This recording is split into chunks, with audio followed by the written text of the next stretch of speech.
আমাদের সেখানে রাখা হয়েছিল শুধুমাত্র একটা বোতল, যে বোতলে আমরা পানি খেতাম।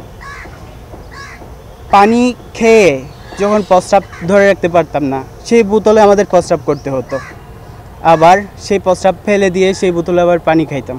এভাবে নির্যাতনের বর্ণনা করছিলেন এই ভুক্তভোগী। তার ইচ্ছা ছিল সফটওয়্যার ইঞ্জিনিয়ার হওয়ার, কিন্তু রাতে পড়াশোনা করা অবস্থায় তাকে উঠিয়ে নিয়ে যাওয়া হয় বলে তার অভিযোগ।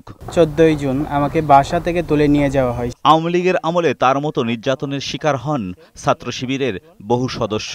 টোটালি 24 ঘন্টায় আমাদেরকে রিমাইন্ড, যেটাকে বলে মেন্টালি টর্চার করা হতো, এভাবেই প্রায় 3.5 মাস। এমনই 7 জন ভুক্তভোগী নির্মম অভিজ্ঞতার বর্ণনা দিয়ে রোববার আন্তর্জাতিক অপরাধ ট্রাইব্যুনালে 7টি অভিযোগ দায়ের করেন।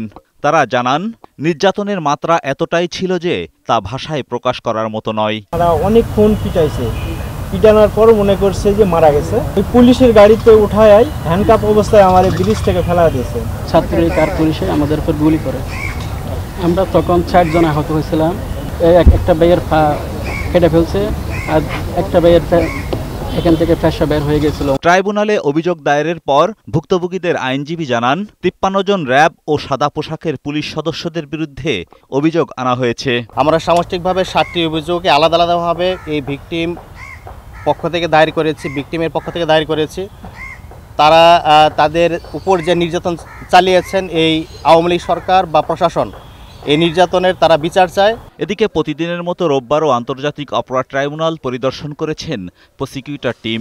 ট্রাইব্যুনালের মূল ভবন পরিদর্শন করে চিফ প্রসিকিউটর জানান, সোমবার হাজির করা হবে জুলাই গণহত্যার অভিযোগে গ্রেপ্তার হওয়া বিগত সরকারের 14 জন সুবিধাভোগীকে। কালকে তারা নর্মাল ডেটে হাজির হবেন। তাদের পক্ষে যদি কোনো আইনজীবী তারা নিযুক্ত করেন, সেই আইনজীবীরা থাকবেন।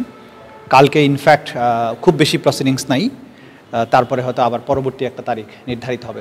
শেখ হাসিনা সহ পলাতক আওয়ামী লীগের নেতাদের দেশে ফেরাতে ইন্টারপোলের মাধ্যমে রেড নোটিশ জারির মাধ্যমে তাদেরও বিচারের আওতায় আনার ব্যাপারে আশাবাদী চিফ প্রসিকিউটর। এজাজুল হক মুকুল, বৈশাখী সংবাদ, ঢাকা।